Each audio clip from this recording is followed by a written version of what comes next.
And number 3, never, ever, ever, under any circumstances, say, I'll be right back. Because you won't be back. I'm getting another beer. You want one? Yeah, sure. I'll be right back.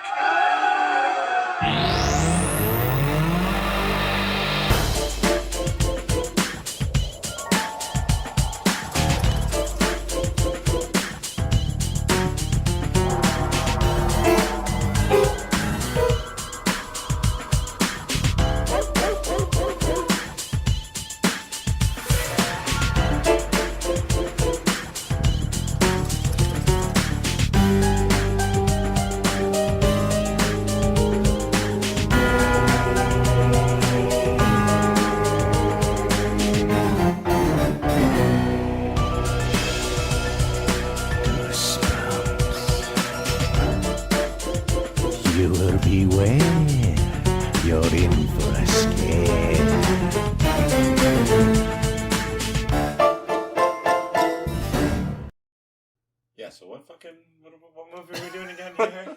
Oh, yeah, the Fear Street. I'm sorry. Your phone's blowing up. Blowing up like the World Trade. Oh, too soon. But it was in the 90s. It was trapping twice. It was okay, all right. Yeah. It wasn't too soon then. It's Biggie's line from, I can't remember what song. Juicy. Is it? Yeah. Okay, it's like blowing up like the World Trade. And I remember listening to that song in like, in high school, and my buddy. How did he know? My buddy, yeah, it was fucking Terry. And Terry was like, dude, he fucking knew this was gonna happen. And he thought it was this big... Some Illuminati bullshit. Yeah. Meanwhile, I knew about the basement bombings or whatever in the World Trade Center. And you're like, you fucking in moron. the 90s? No, I didn't say anything. Oh, you didn't ruin it for him? No, I let him have that. I was like, yeah, dude, that's fucked. And now he's dead and nobody can ask him. Maybe he knew, but you can't tell because he's dead. I mean, I don't know. Maybe he knew. Illuminati shit. He was Jay-Z's mentor. Jay-Z's in the Illuminati, apparently. Or maybe Al-Qaeda. Was it Al-Qaeda? I don't know. Something. Maybe the 9/11 terrorists were such big fans of Biggie. They were like, well, he said that the World Trade was going to blow up, and it never did. So we got to pay respect to Biggie. Yeah, you think Bin Laden was sitting there like, well, that song juicy. Yeah. I love it. Yeah. That's 100% what I think. Boom. Big track. What is that? Maybe that's why they hate America, because they banned all the Biggie songs over there. And they're like, I always thought they hated America because they hate their freedom, you know? You know, what they stand for, you know? That damn freedom. Eating a lot of hot dogs, women in bikinis, American flag. That's what Americans think Americans hate them for. Freebird. They hate us for our freedom. Yeah, that's what George Bush says. He's like, they hate our freedom. Yeah, like, well, fair enough. That makes sense. That makes sense.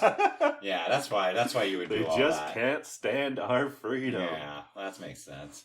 Oh, shit. Welcome to Movie LaBups. Yeah, today we're doing the R.L. Stine movie trilogy that is launched on Netflix. Yeah. Fear Street. So Fear Street. We will be doing, I guess we're doing a little mini-series on Fear Street 1, 2, and 3. Yeah, I keep wanting to call it fearstreet.com. Oh, like Fear.com. Yeah. Yo, Frankie Muniz was in that. Oh, Frankie. Yeah, Frankie. I'm rewatching Malcolm in the Middle right now. You mean the Agent Cody Banks? No, that was Jonathan. You're rewatching Malcolm in the Middle. Yeah, it actually holds up. It's fucking funny. Like, it is. As like, yeah. I love that show. Hal is one of the best. Bryan Cranston in that is fucking amazing. Like, you see the chops, like the acting stuff, and like how he's able to transition into like a more serious role later on. He's like, a brilliant actor. Yeah. Oh, it's great. Yeah. I mean, the whole cast in that is just very well cast. Yeah, that's true. Yeah, it's very 100% agreed. We were just talking in a previous episode about like, you know, like those shows that go on for too long, like Modern Family and stuff like that. That is a very like different family. I think this one to me spoke more to me. How long did that go? It's something like 7 seasons. 7, yeah. 7 seasons. 7, and then you know what? They all are pretty good. I remember because like I'm currently on season 2, but I do remember watching it up till the end, and the later seasons being all right. So last time you watched Malcolm in the Middle was when it came out. Mm-hmm. Okay, so this is what I remember is when I first watched it was like not really liking the later seasons because they're kind of in like weird different locations or whatever. But when I rewatched it like a few years ago, they're all still pretty good. They're fun to the end. Yeah. Just the Matherson brother, how he's in the prep school. Yeah. Like, yeah, that's like, I don't know why I find that so funny. Like he's always trying to he's always getting into trouble, and I guess That's such an interesting, like, character to put in the family show, is, like, one kid has his own scenes somewhere else, because he's, like... Yeah, but the funny thing is I was like... He's always on the phone. Yeah, he's always on the phone. But the thing is because the dynamic that they have at home, right, is, like, the 3 kids, the mom and the dad, but there's only a 2-bedroom house, so the 3 kids are in the 1 bedroom. If the brother was there, would he be sleeping in the bedroom with them? Because it's, like, those are the only... you mean before? Yeah. They're all in the same bedroom? Yeah, all 3 kids sleep in the same bedroom. So I can only assume that there's not an empty room. Otherwise, like... Yeah, that's probably so just what, you're going to put 4 kids in a set design flaw. Yeah, I'm assuming, or they made it like that because they seem very, like, low class. Like, not low class, but like... Well, maybe Francis moved out before Dewey was born? No, he gets sent to military school. And he's only 16 in the beginning, so he would have been at home, right? Oh, yeah. His military school is like high school, right? Oh, shit. Yeah. Okay, yeah, I was thinking it was after. Oh. No, yeah, he gets sent there. Sick. So, like, I guess there wasn't enough room, and they need an outside character, you know? Could be, yeah. Like, I don't know. Like, I was looking at it, I was like, okay, like, interesting choice, but yeah. Either way, pretty funny. And then the guy from military fucking guy. What's comment on not Spangler. Yeah, Spangler. Yeah. Right. It might be Spangler. Yeah, that's at least somebody in that show. Yeah, and he's got a little hook for hand. He's also the bad guy in Super Troopers. He's the guy who's like, yeah. Well, this episode is not about Bryan Cranston and Malcolm in the Middle. Yeah. This is about Fear Street. We're doing Fear Street 1994. Boom. Should we talk a little bit about, like, the whole series and kind of, like, what the plan is? Yeah. Let's get into that first, yeah. Like, what do you know about it? All I know that it's a book series from R.L. Stine. It's kind of an anthology. It's 3 movies that are, I guess, connected through different periods. We have 1994, and then it goes to... 78, and then it goes to 1666. What? Yeah. Turns out you know more about this than I do. years. So seriously. So the idea is that there's this kind of curse on this town, right? Ooh. And probably a witch curse. Hence the 1666. So without even starting the movie... You know there's some Salem shit. You know it's witches, because it's 1666. But yeah, they're all connected through this 1666? Just took that in. Oh my god, I honestly did. That is so funny. just took that in. So did I. I did not think of that. I just like, wait a second. 666, yeah. There you go. Tight. Number of the devil, as they say. They reference the devil a few times in this movie. Whether that's going to be a part of it or not. The Dark Lord. Because the devil is very much a part of, like, witch lore. Oh, yeah. First of all, I want to say that I really like witch lore. Witch lore is, like, my favorite. Yeah. Sure. Well, I'm saying, like, history of witches. Like, not like Bewitched, but like... No, not Bewitched. But mostly witches I love. It's my favorite fucking horror thing ever. Oh, yeah. The Witch is one of my favorite movies of all time. Really? Blair Witch Project? One of my favorite horror movies of all time. Nice. Yeah. Nice. The OG found footage movies. Yeah, witches are just so interesting to me. So these movies can maybe not be that good, but if it's witches, I'm down. Yeah. You know? So I'm already going in pretty positive. Okay, nice. What about you? I'm pumped. Just based upon the book series is very highly acclaimed. Like it's supposed to be very good. You haven't read any? No, fuck no. I haven't read anything since the Goosebumps book, right? Yeah. I mean, don't get me wrong. Ghost Beach. Oh, Apocalypse. The Abominable Snowman in Pasadena, buddy. Oh shit. Buddy. Wait, how is an Abominable Snowman living in Pasadena? Did they ever get to the bottom of that? Yeah, he escapes. Okay, but the Abominable Snowman is like the Yeti, right? Yeah. From like Nepal? Yeah. How does he get to Pasadena? I think someone's holding him in as like a cell. Like it's supposed to be like he's like a sideshow thing. And he gets it. Either way, I don't think there's too much thought put into the Goosebumps. No, I mean the Goosebumps books. Like I remember once like going to my parents' house and I had a box of them and I was like, oh my god, I remember all of these. The font. Ermengarde Goosebumps. A chilling tale. Viewers beware. The show is sick. The show is sick. I mean, obviously, like, you know, it had its rival, Are You Afraid of the Dark? Yeah. Also CanCon. The Canadian. The Canadian Goosebumps, I guess. Yeah. I mean, Goosebumps was also filmed down here because we had a couple buddies from Georgetown that were in, like, a couple episodes of, like, Goosebumps and Who's stuff that? like that. Like, Dan Thrush and, like, his... one of his buddies, they were in the like the camp one, the werewolf one. Okay. Yeah, like they were just like in like a scene in the back. Like there's a couple of people that have, like I think it's all filmed in Canada. Okay. Like, True. So Yeah. That sounds kind of familiar, but I wasn't sure about that. I mean, I haven't really done my research on R.L. Stine. You know, that's me. I just don't really do my research at Is all. he still alive? He's old. He's Can I look it up? Oh, he's alive. I know he's alive for sure, but I'm pretty sure he's in his 80s. Because the Goosebumps series, like, I remember, like, he was, like, in his 60s when that came out. He's still alive. He's 77 years old. Oh, that's not that old. Stephen King's way older than that guy. Do you think Stephen King's older than 77? Oh, see, I know for a fact Stephen King's older than 77. He's got to be in his 80s. All right, for a fact. Let's fucking fact check Yeah, this. let's fucking fact check this Mr. shit. For a fact. He's 73, Mr. Yo, For a that's fact. some bunk bullshit. Nope, I'm calling bullshit. He used one of his fucking magic crystals or whatever. Yeah, but Carrie came out in 1974. That's fucked up. How young was he when he wrote that then? I don't know. Now you're asking me to do math. I don't know. Yeah, okay. But he's got to be young. 74, he was born in 47. Or not 74. 76, I think. But either way. Carrie was his first book. He threw it in the trash and his wife sent it in. It was 74. It was 74. Nice. Okay, I was right. So 47. Minus 73. 20. 23. No. 24. 26. 27. Stop yelling out numbers. You know, I have this thing called a calculator I should probably use instead. 27. I was right. Yeah. Well, yeah, you were right. Technically, you were right. 27, that's pretty good.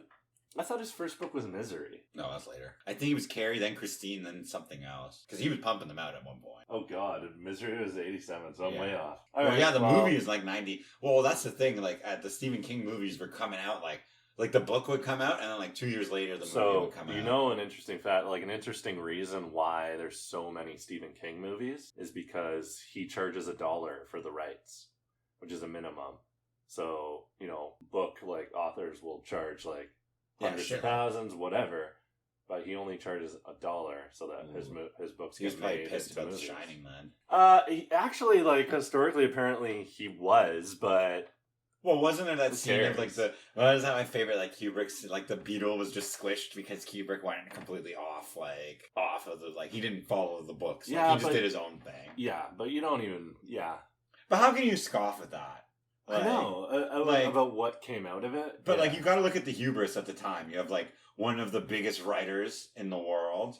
Yeah, that's true. Against, like, having one of the biggest directors in the world. Who's Yeah, that's arguably true. one of the smartest people in the world. Yeah, that's true. Going up, like, you know, like, having creative differences over something. It's kind of just, like, you know, a pissing contest at that point. Yeah, that's true. Or if you would, a dick measure. I guess so. Whose dick is bigger, we'll never know.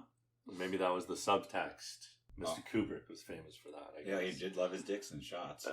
Yeah. But enough about Stephen King. And Kubrick. Let's get on to Thank the... you. But that also helps us transition into what these movies are really about. That is And true. these movies are, I feel, at least having seen the first one, is I think that they're going to play very heavy on the genres that were released at the time. Yeah. So, yeah. as in 1994... They try to capture that feel, but not only that, those, you know, the, like, works that came out, the books and movies that came out, Mhm. they try to capture that. Yeah, so we see in Fear Street, 94. Fear Street is basically about this town. That's a town divided by two sides, which is, I can't really fucking remember what the two sides are. Well, it's like hilarious because it's Shadyville and Sunnyvale. Sunnyvale. Which Like- Sunnyvale, if you remember Sunnyvale is the town that Buffy Summers moves to in Buffy Is the it Vampire Slayer. really? Yes. There's also another famous Sunnyvale. You know it, Todd. You know it. Think about it. Sunnyvale. Fuck. What is that from? Trailer Park. Trailer Park Boys. That's right. That's like Sunnyvale the Trailer fucking Park. Trailer Park is called Yeah. Sunnyvale. Yeah. So I mean, I guess is it Vale or Ville? I don't know, but that was like I was laughing. Like it was like. Well, this how is much would hilarious. you just love to have, like, Tremblay come out and be like, what the fuck is this shit? Yeah. But anyway, the whole plot basically revolves around the town divided, and murders start happening. And this seems to be a common occurrence in the town, that every so many years, Yeah. there seems to be a catastrophic event, whether it be, like, a mass murder, something bad happening. And it always seems to revolve around certain dates. Mhm. Right. So we see this one cue off with a bunch of high school kids being terrorized by a knife-wielding maniac. Which is actually the girl from Stranger Things season 3, who Mhm. also works in a mall. Yep. So Did you know apparently that's she can't get out of a mall? Did you know that's Ethan Hawke and Uma Thurman's daughter? Oh, no, I did not. Yeah. Yeah. Also, funny enough, like, that mall looked exactly like the mall from in Stranger And I Things, wonder, yeah. is it the same mall? It could be. And, like, is that the whole point? Like, it'd be fun to have this girl in this Maybe. mall. Maybe, that'd be cool. Which would be. It's Netflix, right? So you're Exactly. crossing over stuff. And I mean, Netflix does tend to do that. Like, There's a few Stranger Things actors in this movie. actually, you're 100% right. I forgot about that. There is a couple. Yeah, Max is in it too. The redhead Actually, girl. we'll get into this as we go a bit further into it without giving away any spoilers. But I will say this right away, that there is a shocking amount of, like, resemblances between them. Like, between the shows. And I remember at one point watching it and being like, is this just strange? Well, it did feel like a show when I was watching it. It did feel more like a show. Yeah. I will say that. Elongated 1 Which would have hour. been cool. Like, I like what they're doing with this, but even when I started watching it, I was like, man, I wish there were more. Because, like, they're setting up an interesting... Like, we've had these shows in the past, like Castle Rock or whatever, which is Stephen King, I guess, but it's like one town and they keep going through these different fucking stories and different fucking events. But they haven't really been that good. So this seemed like pretty good. And I was like, this would be perfect for an anthology show that would be successful, I think. Now, I don't know how many books there are. I feel like it's an anthology series of books. I feel there's more than 3 books. So let's just say we know of 3 movies coming out but consecutively. they said there were going to be 3 movies. Yeah. Yes, but does that mean it's going to stop there? Maybe they're just going to see, like, because I feel like there was many books in the series. 19. Yeah, it looks like there's tons. Yeah. Yeah, there's like a huge amount. Okay, so let's just... That's true. There's a huge Let's amount. not put a pin in this just yet. That's a really good point. So yeah, if this is successful, and I think it will be, right? Oh, I know it's going to be. Oh, yeah. Like... If this many people watch The Fucking Babysitter on Netflix... Yeah. Which is like maybe a shittier version of this. 100%. I agree with you 100%. Then, exactly. yeah, this shit's going to blow up. Yeah, so let's continue about the plot a little bit. So... Where'd we leave off there? Yeah, it starts with this knife-wielding fucking maniac, kills some high school students. And then, they find out that, like, someone is possessing fucking people every now and then. And basically that's it to set it up, is like, for whatever reason, this, like, group of high school kids, they're targeted by this knife-wielding maniac. Yeah. Like, why are these people after these kids? Is the plot. Yeah. Essentially, is what we're looking at. Right? And why are they why do they kill people specifically? Yeah. Every so often, right? Like, we haven't gotten there yet, but I'm sure obviously. We've gotten some answers, but yeah, there's more, for sure. More coming. Credits we haven't done yet, so I'll do them quick. Fear Street, 1994, was directed by Leigh Janiak, who is directing all 3. That's a smart move. She directed a horror movie called Honeymoon, which I haven't seen. I've heard of that. Yeah. It's based off the R.L. Stine series, but these movies were written by Kyle Killen and Phil Graziaday. Phil Grazi. So Phil Graziaday wrote Honeymoon, so there's a connection there. Oh. Yeah. And then, just funny that Kyle Killen wrote the movie The Beaver with Mel Gibson and Jodie Foster. Oh, that awful piece of shit. Yeah. Yo, fuck that guy. Did Jodie Foster direct that movie? I feel like that's a thing. I hope not. Let me look that up. I would find it weird that Jodie Foster would associate herself as someone from the LGBTQ community. Like, I find it weird that Jodie Foster would associate herself with Mel Gibson, who is like a clearly like anti-Semitic, like racist, like that is true bigot. Like, that doesn't make any sense to me. It was directed by Jodie Foster. That is fucked up. Like, that's not right. Yeah, and that was after, because that was kind of like Mel Gibson's like. Yeah, but he was still a Christian guy. Yeah, no, I mean, like, this came out, like, to your point, The Beaver came out after the Semitic stuff. Like, the most recent thing after, and it was, like, his, like, return to, which is a weird choice. That was his comeback. I thought his comeback movie was Get the Gringo or something like that. No. That was god-awful, The Beaver, too. yeah. Fuck that guy. Yeah, I don't understand that decision. guy. Like, yeah, the best is Ricky Gervais making fun of him in the Golden Globes. Oh, he just ripped it on his shreds. Like, fuck that guy. I don't think he should. He's trying to make a comeback right now. I saw another movie that he had on Amazon or whatever. Yeah, he's done. He's done. It's over. He's done, but he's like he's in things here and there. He's trying to, like, he's in Expendables 3. Didn't he just direct a movie too? He made some good movies. I'm not gonna lie. Well, he has in the past, yeah. I hate his guts, but Apocalypto is fucking sick. Apocalypto is sick. Like, Apocalypto is like a masterpiece. Like, that is a fucking good movie. Apocalypto is sick. That's the best thing he's ever done. So, like, he's been in some... What about Braveheart? Apocalypto is better than Braveheart. Whoa! Yeah, I'm throwing that out there. Apocalypto is better than Braveheart? Yeah, Braveheart's too long. Braveheart is too long. You haven't talked about runtime in a while. This is your comeback to runtime. Yeah, Braveheart, too long. Fear Street, 94. Perfect runtime. An hour and a half. Yeah, it was an hour and 47 minutes. Yeah. Hour and 47 minutes? That's perfect for a horror movie. Yeah, which I liked the structure of this movie. Oh, it ran. Well, the thing I like the most about this is that I'm hoping it continues on in the series, because I've obviously seen that the other dates are 1978 and 1666. So obviously this one being 1994, it feels like a 94 slasher movie, like the Scream movies and the Halloween like resurrection movies or whatever. It has that like 90s like slasher feel to it. Yeah. It's very dark, like kind of like running and chasing, kind of like yeah. And I guess that's why there's a knife wielding person in this. Yeah, and I think it's safe to assume that 78 is going to follow the standard summer camp. We know it's a summer camp because they even mentioned in 78. They mentioned in 94 that the events of 78 was at a summer camp. Yeah, so we know that. So I can only assume that one's that follows the classic Friday the 13th, like those kind of camp slasher, like. Yeah, for sure, sure. This movie stars Keanu Reeves. I wish. It's Keanu Madeira, Olivia Scott Welch, Ben Filoni, and Fred Hetchinger. I will say this about the cast: very good cast. Like for unknown kids, like I hadn't really seen them in anything before. That's true. Yeah. The not main girl, but the other one, the preppy one. I have seen her in something. I can't remember where. Olivia Scott Welch. Yes. I don't remember what I've seen her in, but I've seen her in a couple things. Yeah, she did a great job. The other girl did a great job. Like, I thought the casting was pretty on point. There's one weird thing about the casting, or not necessarily the casting, but the characters and the group of them. I kind of felt... So you have basically Keanu Madeira is like the lead.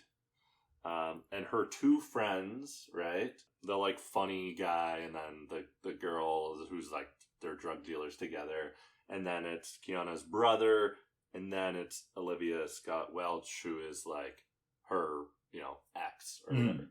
I felt like that's too many. There's 5 of them, and the only reason why. Well, you know why there's so many people. Well, so they can kill more. Yeah. People. Maybe, but. I felt like, okay, because the movie's not long, like they can't make the movie long enough to make all those characters super interesting. Like I felt like if they got rid of one of the drug dealer duos, then the brother could have more. But you're losing kill screen time. Yeah, but I want the character development. Like, oh no, I want more shit from the little brother. Like, but that's not what 90s horror movies are about. Though. Okay. They're about like, hey, this is Freddy. He's my friend from college. They're like, hey, Freddy, we're going to a kegger. Like, hey, Freddy, he's going to take a piss in the window. Like, it's just like establishing a kill. Like, it's like it's to build like, and you can. Like, that's how you could always tell in a movie like that someone was going to get. Like, you're like, I don't know anything about you. You're definitely going to fucking die, right? Like, well, then what would you rate it? Ooh. Okay. Not having seen the other two, I'm going to give this a 7.5 now. My score could change based upon having seen the other two parts. Yeah. If it amalgamates, if it comes together. It does kind of feel like this is a part 1 of one movie, right? Yes, it is definitely. So I think that's fair to say. I'd probably give this a 7. Yeah. I really enjoyed it. I enjoyed it. Yeah, we haven't talked about that, whether we liked it or not. I loved it. And the thing I loved the most about it, it obviously gets a little droning at some points. And you're like, okay, I get it. But the music is fucking very, very solid. Yeah, that's cool. It's very indicative of like the era and stuff like that. It gets a little over the top where like they kind of just pepper in 90s songs for no reason. Well, yeah, I hate when they pepper in like the biggest 90s songs, but they don't. I like how before she died, like the girl died in the beginning, Closer was playing. like the Nine Inch Nails Oh, one. Like, okay, no, yeah, I like the song choices. Even at the end, the band that they're like both love is the Pixies, and that's like, you know, yeah, I guess the Pixies were big at that time. Doolittle came out in '89, but it's still like, you know, it's not probably the go-to for a '90s thing. So I like that. There was a Radiohead song in there, and I was like, I could be wrong. You might probably know better than I was, but I was like, didn't OK Computer come out after '94? I thought Creep was in there. No, it was. It wasn't Creep. It was Karma Police. I'm pretty sure Creep wasn't. Oh no, it wasn't Karma Police. Yeah, it was Creep. Yeah. But isn't that OK Computer? Isn't that after '94? Let's check it out. There was also another '94 thing, which was, this is a super fucking nerdy thing. This is a shout out to another podcast called, I think it's Things You Should Know, that I've heard this in, but at the beginning of the movie, when people are like dying, whatever, she's like talking about someone going postal, and that wasn't a term until the late '90s, popularized by Seinfeld. Yeah. After there was some postal killings, and they put a lot of that into the character of Newman. Yeah, going postal. So it was definitely after '94 with that. Ooh. Yeah. But that's just like a small I thing. love shit like small that. Thing that no one will notice. I love if someone can pull that out and they're like, bullshit, because of this. It's like, you know, it's like, it kind of exposes writers not doing their due diligence into things. It is true, but it's like... And, you know, I understand the stigma behind it. It's like, come on, man, don't ruin it for the rest of us. But it's just like, I understand. But how would you know that little fact is another thing? I think it's cool to know. Yeah. Like, I do appreciate when someone's like, actually, like... Creep came out in '92. Okay, so then we're good. So yeah, I'm sure they did that would be like, come on. I'm sure they did their due diligence there. Yeah, I mean, I didn't notice any... I don't think I really noticed... Oh, there was one other thing it was at the end, like I just mentioned, they were talking about the Pixies, and they put on a cassette, and it says, "Hey, comma, must be a devil" by the Pixies. And I love that song. It's one of my favorite Pixie songs. It's called Hey, not Hey, must be a devil. And also, Hey, must be a devil is the beginning of the second verse. So they put it in there definitely just because it has the word devil and stuff. Yeah, they use it. But it was a nice visual touch, I will say. So it's like, it's not wrong, but it's like... Like, no, it is wrong, but it's like, it's okay because it looks cool. Yeah, okay. You know? All right, I feel you on that one. What do you think of, like, it's obviously shot, I mean, you know, you mentioned The Babysitters, which is funny to me because it looked a lot like that. Like, just the way, it's not just how Netflix shoots stuff, right? The thing is, too, I was going to say about that, that's the thing that makes it not totally look like a 90s movie. It looks like it kind of looks like something, I don't know, it doesn't totally have that maybe grainy look of 90s. No, it definitely does not. It's high def, right? Like, yeah. Which I guess is okay, but yeah, that's fine. Yeah, like, that's like, way too nitpicky. I've seen Mallrats. I don't need to see it again. like they're always screaming in that movie. Yeah. But outside of that, what I liked more than the soundtrack was the fact that it reminded me of just a fucking straight up slasher, like, 90s movie. It had every the elements to it, like the chase, like it had the guy in the skull mask where it's just like him in the middle of a field and then he like walks away. It's like they don't really do that in horror anymore, so that was cool. It was cool. It was nice. It was refreshing. It brought me back to, like, because I love the Scream a lot of the movies. Phone calls, like shit like that. Like, I love those movies growing up, like the 90s horror movies, the Wes Craven stuff, like a true master of horror. Like, 100%. Like, he's one of the best horror like horror directors of all time. Like, Nightmare on Elm Street, the Scream franchise, Last House on the Left. Ooh, true. Yeah. The OG one. Yeah, he also did the remake. 70s too. Yeah, 70s. Also 70s movie. Remake also very good, but OG movie, if you haven't seen it, The Hills Have Eyes. The original Hills Have Eyes. True. That's Wes Craven as well? That was also Wes Craven. Yeah. The remake one, very good as well. I liked it, but the original one is phenomenal. True. So yeah, I guess we're gonna go into spoilers because we can kind of talk about some stuff. Like, if you haven't seen it, let's do it. If you haven't seen it, check it out. There's 2 more coming, and you know what? I can only feel like this is gonna get better. If you like horror, this is like very. You already mentioned slightly, but the tone of Stranger Things type horror. Yeah, and we'll get into that kind of now. Yeah, it's not like super scary or no. It's just really good, like, yeah, it has that nostalgia thing. Yeah. But it's not. It's just a well-written horror script. Yeah. Like, that's all it is. Like. So let's break into spoilers. Yeah. Yeah. Okay, so yeah, obviously we find out. So we find out that obviously there's been some ancient curse that's been put upon the town by a witch. A witch. Oh shit, you got it. A witch. And that. Witch. Ooh. So of fear. Yeah, she's been wrongfully.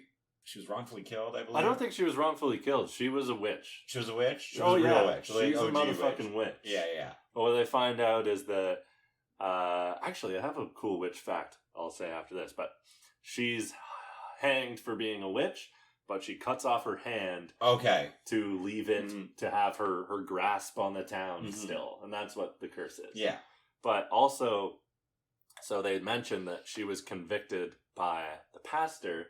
And here's an interesting, and then they say something later about the pastor being maybe a witch or whatever. They kind of say something like, I can't remember what they say in the movie, but interesting true history in Salem, the hundreds of trials and tried witches that were all killed was like led by the pastor, and he was the final person to be tried and killed as a witch in Salem. Really? Yeah. Because they're like, maybe you're a witch too. Exactly. And then it was that event that they kind of were like, maybe we've gone too far. This is out of hand. We're saying everyone's a witch. Yeah. It's kind of funny how you look back on history like that, and we're kind of just in the same spot now. And we still call it a witch hunt. Yeah, right? It's still a witch hunt, yeah, right? Like, still, that's kind of fucked up. That's where that comes from. But anyway, yeah, so this witch, per se, has a grasp on the town. So it turns out that all these recurring elements that have taken on, we don't really get to see any of them. There's like bathtub murder, there's an axe-wielding murder, there's all these different events that have taken place. There's the aforementioned 1978 camp incident that the kids are kind of finding out about. And then it kind of turns out that people become possessed. Yeah. And then start murdering by the people. witch. Because someone's done something to wrong the witch. Yeah. And in this movie, it's that Olivia Scott Welch's character is in a car that crashes and her blood gets on. Oh, the gravesite. Actually, yeah, this is my least favorite part. Yeah, of the movie. I now that you said it, I was like, oh yeah, that does happen. And I was like, that was so stupid. that's what disturbs. Like, she literally falls on the gravesite and her blood gets on it, and that disturbs the witch. So all of these henchmen, they call it, the possessed people that are killers now, that were the killers in 78 and so on, are after Olivia Scott Welch because she disturbed the grave and they have to kill her. So they're trying to basically kill them or like stop the killers by like using Olivia Scott Welch's bait or whatever. Yeah. But yeah, so I was saying that my least favorite part is that it was like they crashed in the woods and that so happens to be exactly where the witch was buried. It's kismet. It's meant to be. Yeah, okay, I was thinking about that, which is possible, but what are the odds? I don't know, yeah. And then they go back there, and it's like, they dig centimeters into the earth and find her bones. Right there. It's just, like, unrealistic. And it's like, they could have just said, like, the brother is like, he knows all the lore of oh yeah, that guy fucking knows everything. He's a whiz. He has all the newspapers. He knows the history, and he's like, "Look, it's about witches." He's the one that knows. Everyone's like, "Fuck you." Why can't he, in that moment later in the movie, be like, "Oh, I know where her grave probably is," because they say she died on this hill or whatever. And he remember they say he's crazy. I would like the moment where he's like, "I fucking told you so." Oh, you fucking idiot! I told y'all. Yeah, because he's on that message board on the internet. Yeah. Yeah, like in '94, right? So the rise of like Queen something. Yeah. And we don't find out who that is. Queen's Gambit. I'm telling you, Netflix is tying it all in. Yeah. Checkmates. Yeah, he's chatting to this other witch nerd called the Queen something. And at first I was thinking it was like that girl he has a crush on. Mm-hmm. But they don't resolve that in this movie. Remember the girl makes out with him at that one point? How weird was that? Did you think that was weird? I thought it was fucking weird. What's their age difference? That was uncomfortable. It made me uncomfortable because I was like, okay, maybe she's like 16, 17 and he's like 14. I was like, I get it. Like, yeah, but like I was uncomfortable watching it. I mean, like, I don't know. Like I guess does that mean it's catered for teens more? Like, yeah, that could be. Yeah, that could be. Because, like, I remember my girlfriend told me we were watching it. She was like, this kind of just reminds me of American Horror Story, but done better. Like, I was like, oh, yeah. And I was like, that kind of caters towards that audience. But, what'd you think of the fucking, the kill scenes? They, like, at the end? Yeah. It wasn't too bad. I like. Did you not like them? Oh, I thought they were great. Oh, okay. I thought you were implying. I love a good like thought out like kill scene. Like Yeah, that's the thing. It all kind of comes together in one scene. Yeah, because I think what happens is, if I can remember correctly, I'm not gonna lie, I was on the grass pretty hard when we were watching this. But yeah, so all the house spawn of the people that have committed the acts before rise up from the earth and descend upon the kids in the grocery store. Yeah, well, a few of them. That's the weird thing is like, it's past it. But I think when they establish is that they can't die. Like they're forever in that like, so they become henchmen of like, they're kind of like Satan's army, right? Kind of thing, like and they find out that there's a girl, and it's very like Evil Dead indicative, like kind of thing, right?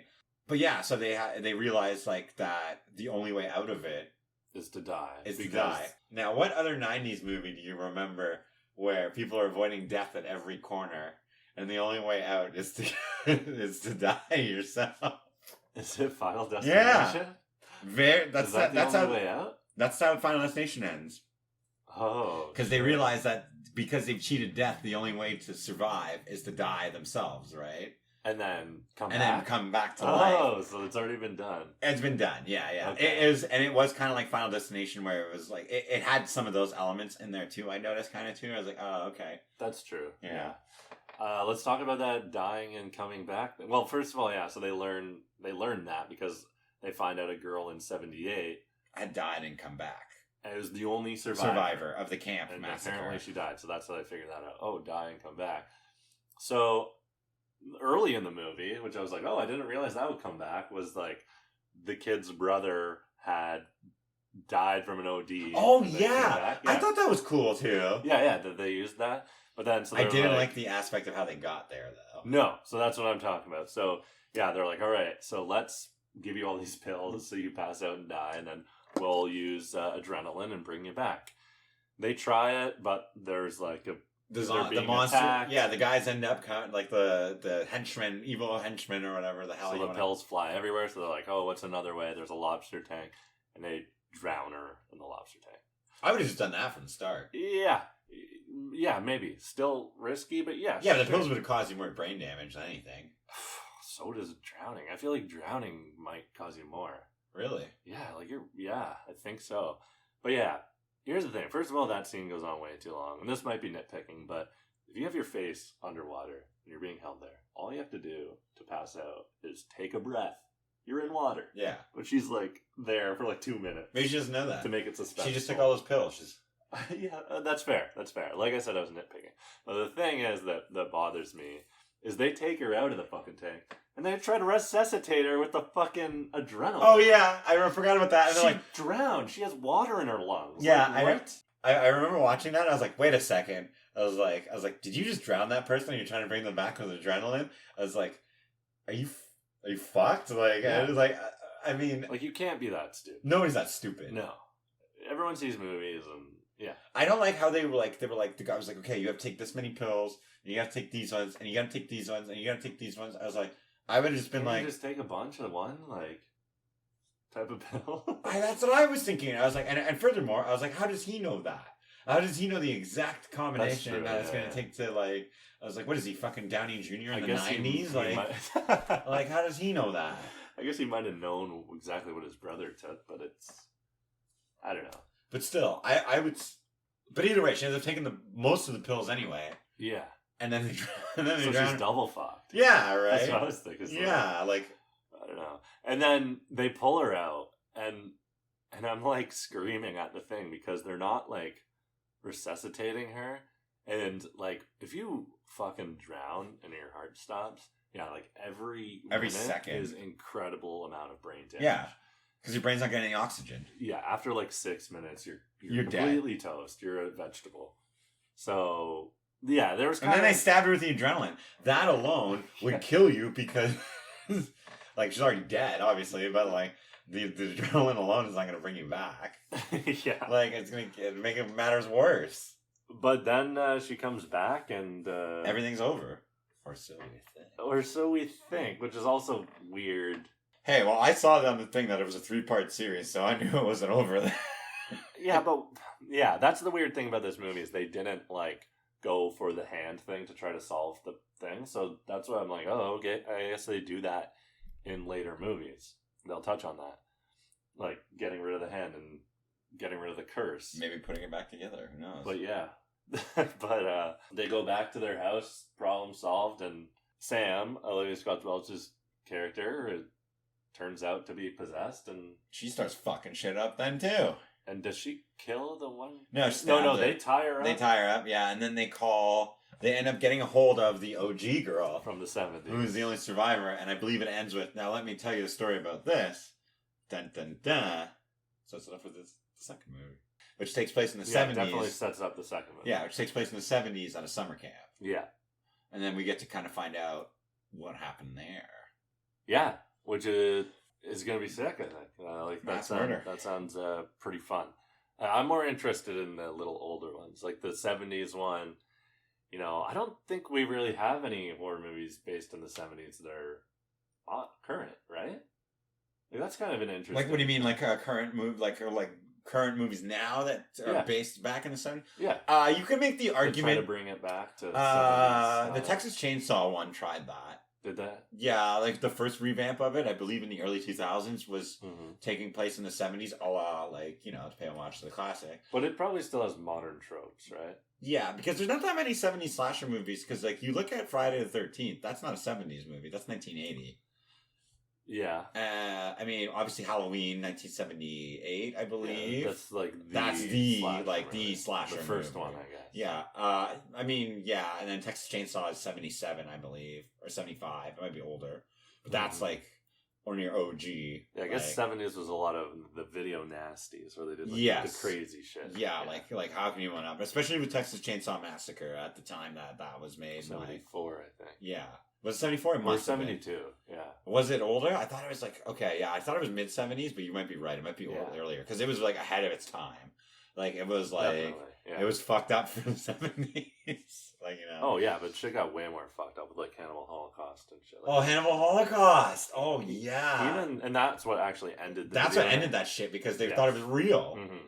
And like... So that's actually what created rating systems. Yeah. Because they didn't have ratings before that, and because they were like, okay, movies are out of control right now. We have to put ratings on things. And that's when they came up with...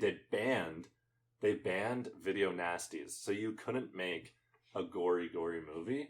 So in the 80s, it was a lot less. And then I guess it was with the rating system is when they were like, okay, you can do that if you're like X-rated. No, it flipped. What happened was, originally, the rating system was created to prevent violence, right? They didn't want as much violence in the movies, right? Mm. So the rating system was to keep violence out. But at one point, it flipped in the 80s, where it became sex and nudity would give you the adult rating, as opposed to R, where R, you could have as much violence and swearing as you wanted, but the second that, you know, one titty pops in that picture, you get an adult rating. And that was a big which is problem. Still kind of a thing. It currently is the big issue that they have right now, where a lot of people are like, why can't I have like a sex scene in my movie and it has to get an adult rating, but yet you can have people getting blasted and their heads chopped off and whatever. Exactly. And that's still, it's just indicative of American culture, right? Yeah, it's like violence over, you know, American culture. Violence is the main thing, and sex is... Meanwhile, learning about sex is healthy. Yeah, right? So it's kind of like ridiculous. But yeah, but that's where the rating system is flawed. But the next one takes place at a summer camp. Yeah. Will there be nudity? You know, I'm expecting. I want some nudity, some fucking, and some murder. Like there's definitely some fucking. Yeah. There's gotta be fucking. Like, you know, there's kids at camp. Like there's always kids banging in the bushes and getting slashed. Getting slashed. Like, you know, that just makes him like a classic horror movie for me. Like, Yeah. you know? Yeah. And a lot of people are always like, that's Fox. And I'm like, no way. Because, like, that's what makes that genre. Yeah. Like, yeah. They don't make movies like that, like this anymore. No. That's why for me this is very refreshing. Yeah, I'm like, excited. This is nice. Like, oh, wait. The one thing I wanted to mention is that there's no Fear Street. yeah, what the fuck is that? I guess it's just because it's a book series. Was it really Elm Street, though? Maybe it was. Actually, it was Elm Street in the movie, yeah. Was it? Yeah, it was I Elm never Street. noticed that. Yeah. That's They all lived on Elm Street. So I'm very excited for the second part. And we're also excited for the third part. Yeah, so obviously we really recommend this, so fucking check it out. Yeah, and stay tuned. We'll update you with Say part 2. Part 2. 78.